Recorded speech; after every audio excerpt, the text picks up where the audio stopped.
গত সপ্তাহে আমি যে সবজির খোসাগুলো রাসায়নিক সার বানানোর জন্য এই ড্রামের ভিতরে পচানে দিয়েছিলাম, আজকে 1 সপ্তাহ পূর্ণ হয়েছে। হ্যালো এভরিওয়ান, আসসালামু আলাইকুম। চলে আসলাম একটা নতুন একটি ভিডিও নিয়ে। আর এই দেখুন, সেটা পচে এরকম একটা কালার হয়েছে।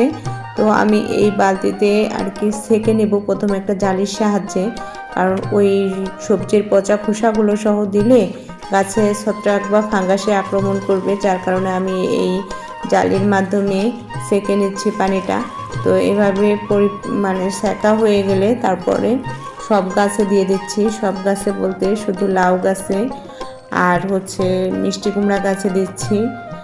তো দেখেন এই বালতিটার পানিটা কেমন কালার হয়েছে, মনেই হচ্ছে অনেক সার। আসলে পোকা হয়নি, কিন্তু খুব দুর্গন্ধ হয়েছিল। পাট জাগ দিলে যেরকম একটা গন্ধ আসে সেরকম, জিনিসটা আর কি পচানি দেওয়ার পর যেরকম পচে গেছে, 1 সপ্তাহ ধরে আছে। তো এইভাবে আমি আমার গাছের গোড়াতে দিয়েছি, গাছের গোড়ার মাটিগুলো আলগা করে দিয়েছি। আসলে পানিটা সকালে দেয়া হয়েছিল, আজকে খেয়াল নেই যে সারটা আর আজকে 1 সপ্তাহ হয়ে গিয়েছে। পানি দিয়েছিলাম তো দিয়ে দিলাম, বেশি দিন রাখলে যদিও নষ্ট হয়ে যায়, যার কারণে আজকে সারটা দিয়ে দিলাম। তো গাছের গোড়ার মাটিগুলো আলগা করে নিয়েছি এবং পানি দেওয়ার সঙ্গে সঙ্গে গাছের ভিতরে একদম গোড়া পর্যন্ত, শিকড় পর্যন্ত পৌঁছে যাচ্ছে। তো এই দেখেন সব জায়গাতেই ঘুরে ঘুরে দিয়ে দিলাম।